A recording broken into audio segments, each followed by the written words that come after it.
Gusto mo rin ba maging electrician? Dapat matuto ka nito.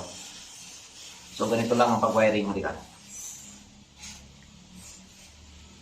Yun. So dahil dalawang outlet natin dito, ay kailangan ko mag-jumper dito. Kasi ito yung supply. So kapag ikaw ay gusto mo ang maging electrician, dapat porsigido ka.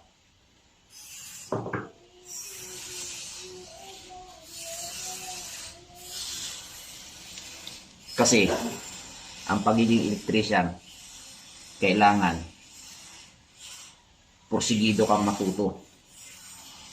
Dahil darating ang araw sa iyong barangay, ikaw ay isang electrician.